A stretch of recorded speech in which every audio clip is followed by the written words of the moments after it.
คลิปนี้นะครับเดี๋ยวเราจะพาทุกคนไปเดินเทรคกิ้งที่เนปาลบนเส้นทางที่ชื่อว่า Everest Tree Pass ซึ่งต้องข้าม 3 ช่องเขาที่มีความสูงมากกว่า 5,000 เมตรระยะทางรวม 180 กิโลเมตรกับความสูงที่ต้องปีนทั้งหมด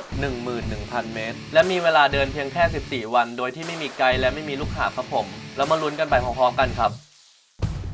ไฟจากไทยเนี่ยแคนเซิลครับผมก่อนที่เครื่องบินจะเทคออฟได้เกิดการชะงักและเบรกขึ้นมีคนไปโวยด้วยครับทำให้เราได้เงินมาเที่ยวฟรีครับผม 50,000 บาทเลยทีเดียวเดินที่เนปาล90 วันพันกับ26 โลชาเมลบาซามาเดี๋ยววันนี้เราจะไปดื่มกันครับกินไปกินมาเมาไม่รู้ตัวเลยตกเครื่องไม่ตกเครื่องก็รู้กันไปครับผมเป็นสนามบินที่อันตรายที่สุดในโลกตั้งอยู่บนหน้าผาของภูเขาครับสภาพอากาศไม่พร้อมสำหรับการบินครับผมนิดนึงนี่จะอ้วกแล้วเราลืมโทรศัพท์ไว้บนเครื่องบินครับผมโดนกัดไปทีนี่ไข้มาเรียแดกได้เลยทีเดียวอาการของพวกเราก็ไม่ค่อยดีเท่าไหร่ครับสถานไปทั้งไหล่เลยครับแม่งมีเลื่อนตื่นเต้นตลอดทุกชั่วโมงเลยทริปนี้พาร์ท 1การเดินทางไปยังหมู่บ้านลุกลาจุดเริ่มต้นของการเดิน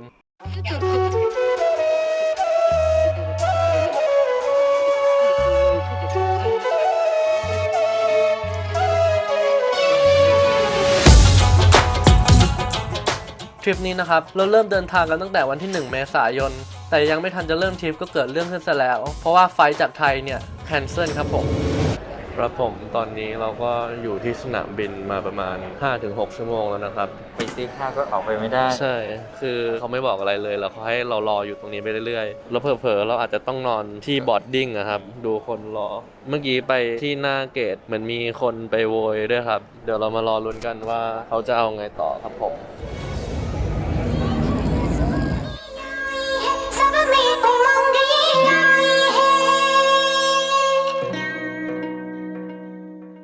ครับก็สรุปนะครับผมเราต้องออกมานอนที่โรงแรมก่อนนะครับก็ค่อนข้างเซ็งครับแต่ว่าทำอะไรไม่ได้ครับผมคิดอีกแง่หนึ่งก็ถือว่าดีแล้วนะครับที่เครื่องเขาไม่ฝืนบินออกไปครับผมไม่งั้นอาจจะเกิดอันตรายมากกว่านี้ครับผมอันนี้ไม่มีใครเป็นอะไรก็ดีมากแล้วครับผมเราสรุปก็คือกระเป๋าอะไรเงี้ยเขาก็ไม่คืนมานะครับเราก็ต้องใส่ชุดเดิมไปอยู่กันเหม็นๆอย่างเงี้ยแหละแล้วเดี๋ยวมาอัปเดตกันว่าสายการบินเขาว่ายังไงเราเจอกัน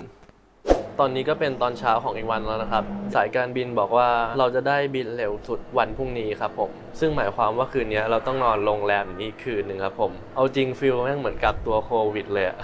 สาเหตุที่ไฟนี้แคนเซิลก็คือก่อนที่เครื่องบินจะเทคออฟได้เกิดการชะงักและเบรกขึ้นทำให้ยางของเครื่องบินนี้แตกครับผมเรามารู้ที่หลังว่าไฟเนี้ยน้ำหนักของสัมภาระที่อยู่บนเครื่องบินมันเยอะเกินไปทำให้เครื่องเทคออฟไม่ได้ครับเราเลยต้องติดที่โรงแรมข้างสนามบินนานถึง3 คืนเลยครับผมไหนๆเราก็ติดกันอยู่ที่โรงแรมแล้วนะครับเวลาว่างๆเรามาทานเบียร์ฆ่าเวลากันดีกว่าครับแล้วก็วางแผนทำแผนที่ที่เราจะไปเดินกันนะครับชวนกันครับพี่ครับวันนี้ชื่อพี่บอลนะครับผมเดินที่เนปาล90 วันใช่ไหมครับพี่ใช่กี่โลนะครับพันกับ26 โลโอ้โหได้ข่าวว่าพี่พกเต็นท์ไปด้วยใช่ไหมครับใช่ครับเพราะว่ามันมีโอกาสที่จะไม่เจอหมู่บ้านก็ต้องไปบู๊ตรงนั้นเลยบู๊หน้างานสุดยอดนะพี่เดี๋ยวไว้ทริปหน้ามีโอกาสไปแจมด้วยครับครับตอนนี้ก็เป็นเวลา 6 โมงเย็นนะผมพี่กิ้วกับพี่ออบ้านอยู่แถวนี้ก็เลยมาเยี่ยมครับผมเดินทางกันให้ปลอดภัยนะก็คลายเหงาไปได้ในระดับครับผมต้องโยกแค่คอพี่ต้องโยกแค่คอ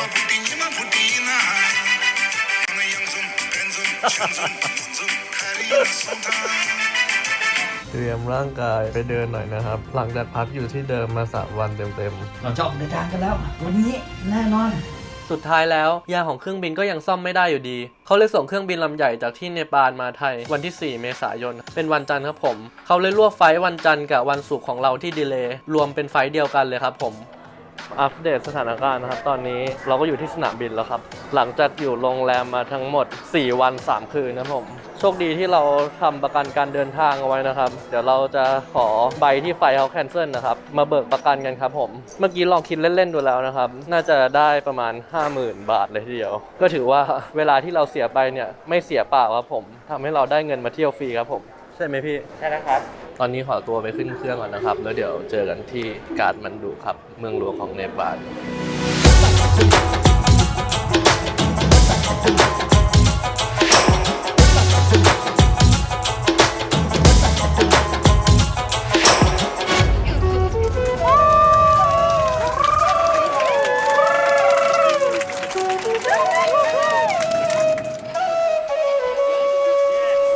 Welcome to Nepal เย้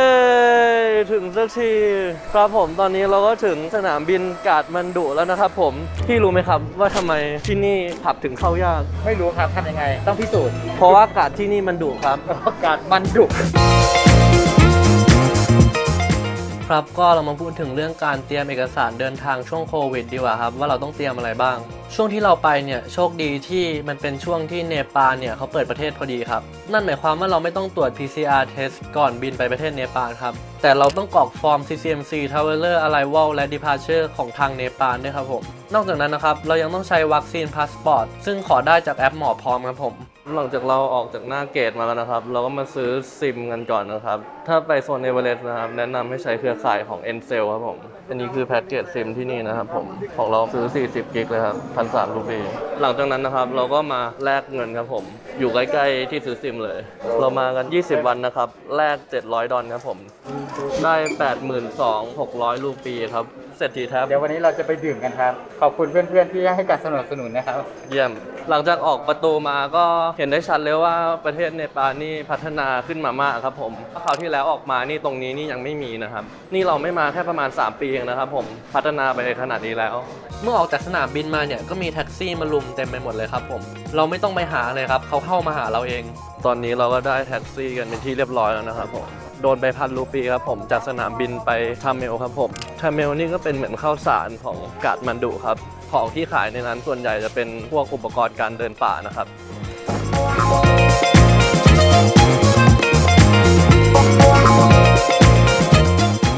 ครับผมตอนนี้เราก็ถึงย่านทาเมลกันแล้วนะครับผมห่างจากสนามบินประมาณ10 นาทีได้ครับ Going first time Nepal second time Nice to meet you sir ทาเมลบาซามาทาเมลบาซามา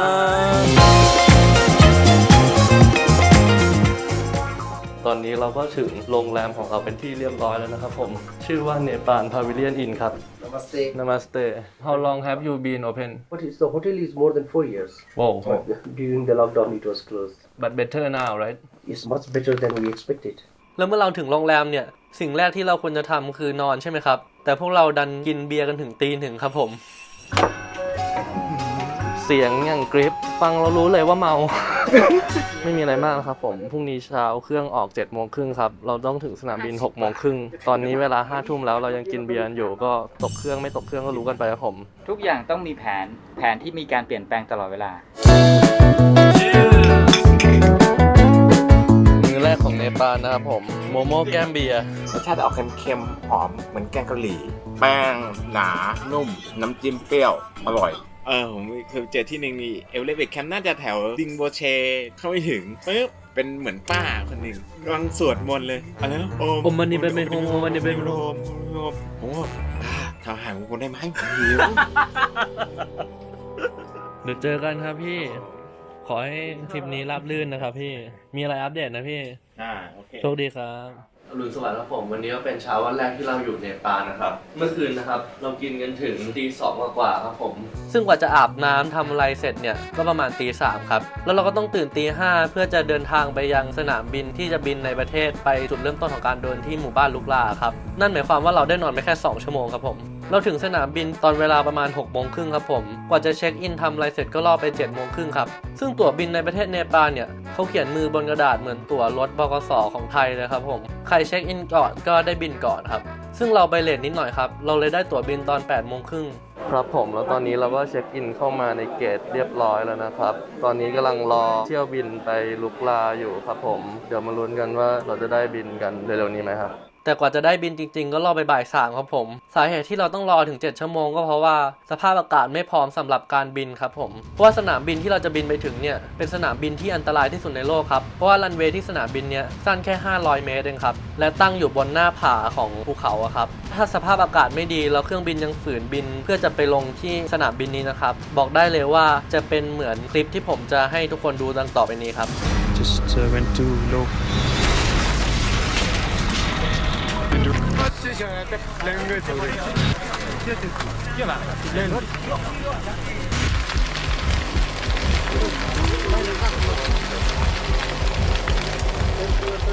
ก็อย่างที่เห็นครับอันตรายมากๆเลยครับผมต้องขอไว้อะไรแด่ผู้ที่เสียชีวิตในครั้งนั้นด้วยนะครับผม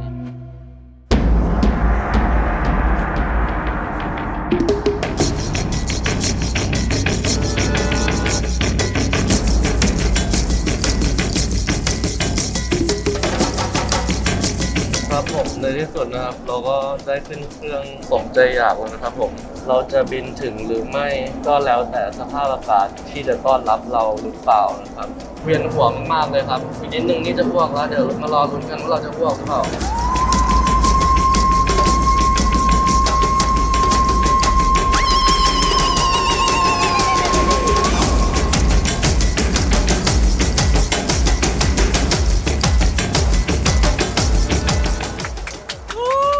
สุดท้ายเราก็แลนดิ้งที่หมู่บ้านลุกลาได้สำเร็จครับผมตอนเวลา 4 โมงเย็นเรื่องนี้เราต้องยกนิ้วให้กับกัปตันของเราแต่เพียงผู้เดียวครับผมเพราะว่าปกติหลังเที่ยงเนี่ยสภาพอากาศจะแย่จนเครื่องนี่ไม่สามารถลงได้เลยครับถ้าสภาพอากาศดีเนี่ยเราควรจะเห็นวิวของเทือกเขาหิมาลัยทั้งหมดเลยครับแต่เราบินตอนสภาพอากาศมันย่ำแย่ครับเลยไม่เห็นอะไรเลยครับผม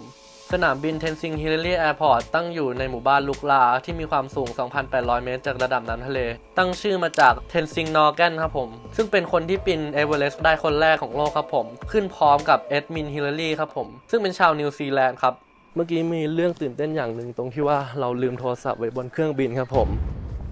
โชคดีที่เราบอกคนให้บอกกัปตันว่าอย่าเพิ่งออกเครื่องทันนะครับเราก็เลยได้โทรศัพท์เรากลับคืนมาครับผมแม่งมีเรื่องตื่นเต้นตลอดทุกชั่วโมงเลยทริปนี้เมื่อเราถึงสนามบินเทนซิงฮิลลีแอร์พอร์ตเนี่ยฟ้ามันก็เริ่มมืดแล้วครับผมอาการของพวกเราก็ไม่ค่อยดีเท่าไหร่ครับเพราะว่าเราแฮงจากเมื่อวานแล้วก็เมื่อคืนเรานอนน้อยและอีกสาเหตุหนึ่งก็คือเราเพิ่งถึงที่สูงวันแรกด้วยครับผมร่างกายมันกำลังปรับตัวอยู่ทำให้เราค่อนข้างปวดหัวและเวียนหัวครับผมเราเลยหาที่พักข้างสนามบินกันก่อนครับผมซึ่งเราเดินจากสนามบินมานิดนึงเนี่ยเราก็จะเจอกับเกสต์เฮาส์เต็มไปหมดเลยครับเราก็เลือกเอาว่าเราชอบอันไหนครับผมอาการเป็นยังไงบ้างครับพี่แสบจมูกครับแล้วก็มึนหัวเล็กน้อยมื้อเย็นวันนี้ข้าวแกงกะหรี่ไก่มากินคู่กับซุปกระเทียมจะช่วยขับความดันในตัวเราออกไปทำให้อาการปวดหัวเราดีขึ้นครับตรงชั้นล่างของเกสต์เฮาส์ที่นี่นะครับก็จะเป็นห้องส่วนกลางครับผมให้ทุกคนมานั่งชิลกันตอนบ่ายๆเย็นๆนะครับผมก็จะมีเตาผิงอยู่ตรงกลางห้องครับทำให้ห้องนี้อุ่นไปทั้งห้องเลยครับผม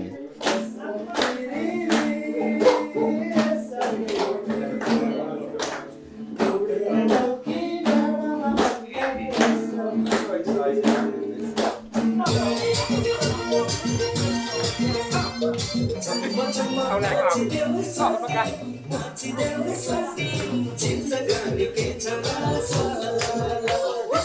ห้องนอนคืนแรกของเรามีห้องน้ำในตัวด้วยครับอยากจะบอกเลยว่าซีทรูกันเลยนะครับอาบน้ำไปก็เห็นกันไปนะครับห้องน้ำของที่นี่นะครับก็ค่อนข้างดูดีเลยทีเดียวสังเกตได้จากโถส้วมแบบนั่งซึ่งสวรรค์ของการเดินป่าที่มีความสูงมากกว่า 2,000 เมตรขึ้นไปนะครับก็คือการมีน้ำร้อนให้เราอาบครับผมแล้วก็มีอ่างล้างหน้าอีกต่างหากและยุงที่นี่ก็ค่อนข้างตัวใหญ่มากๆครับผมโดนกัดไปทีนี่ไข้มาลาเรียแดกได้เลยทีเดียว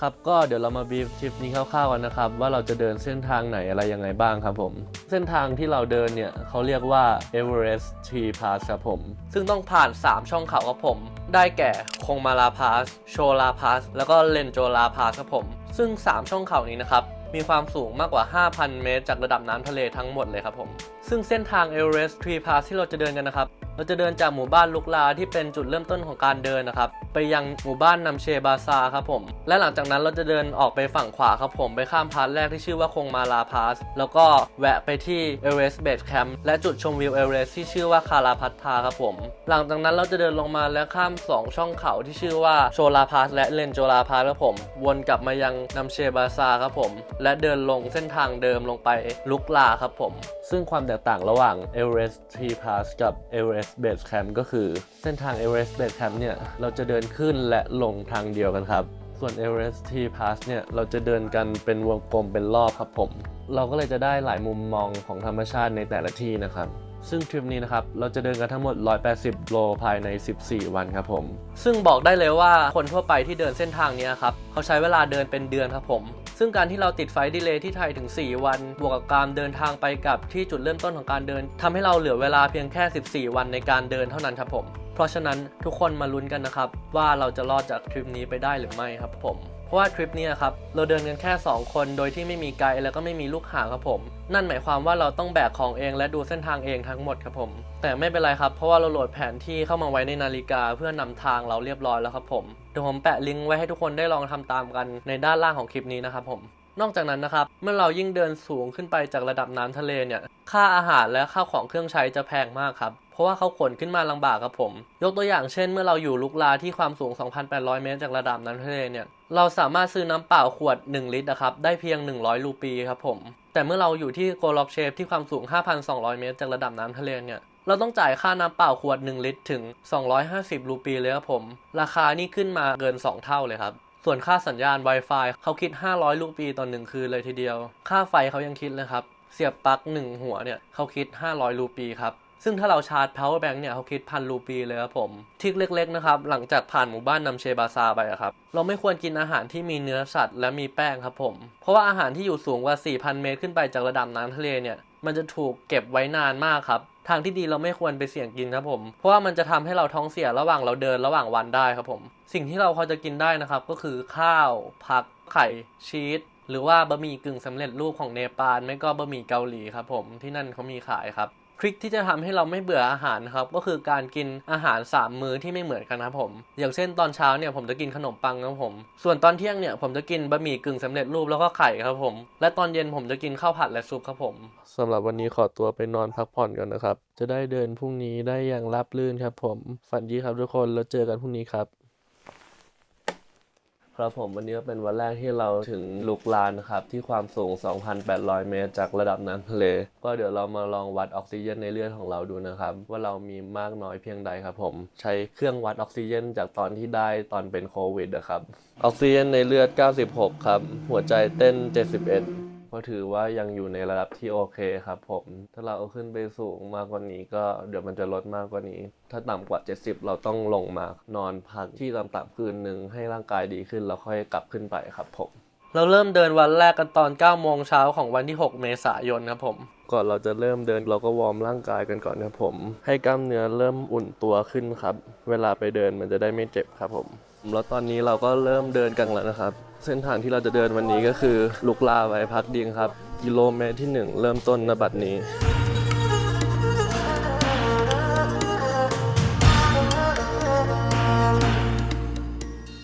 เมื่อเราเดินผ่านหมู่บ้านลุกลาในตอนเช้าเนี่ยเราก็จะเจอเด็กๆกำลังเดินทางไปโรงเรียนกันครับซึ่งผมเข้าไปถามนักเรียนคนหนึ่งนะครับเขาบอกว่าเขาเดินมาจากอีกหมู่บ้านหนึ่งใช้เวลา1ชั่วโมงเพื่อจะมาเรียนที่นี่แล้วขากลับเขาต้องเดินอีก1ชั่วโมงกลับบ้านเขาไปครับเท่ากับวันหนึ่งเขาเดินแบบเป็น10โลเลยครับผมแข็งแรงมากเด็กที่นี่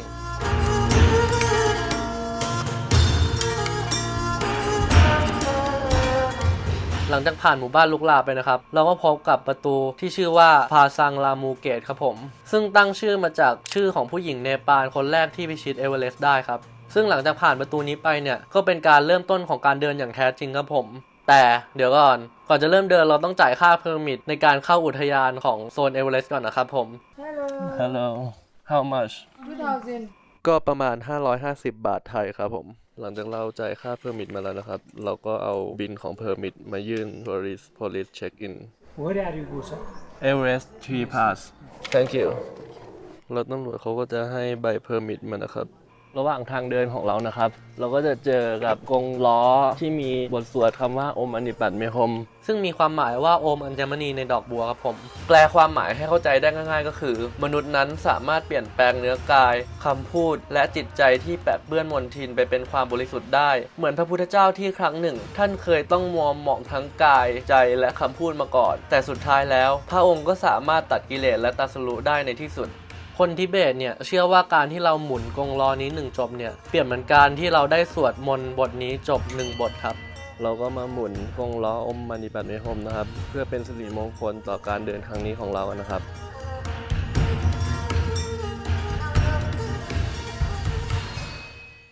ครับผมหลังจากเราผ่านเพอร์มิทมาแล้วนะครับเราก็เดินลงกันเลยครับผมเมื่อคืนเราก็นอนกันไป9 ชั่วโมงครึ่งครับผมค่อนข้างฟื้นเลยทีเดียวครับตอนนี้ไม่ปวดหัวแล้ว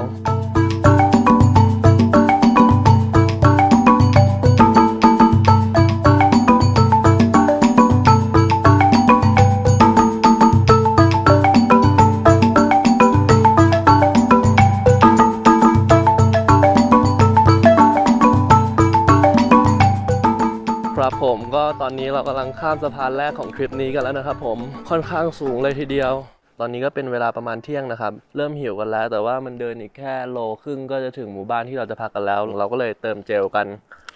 เพื่อให้ร่างกายไปต่อไหวครับผมแล้วเดี๋ยวเราไปทานข้าวเที่ยงกันที่พักดิงครับผม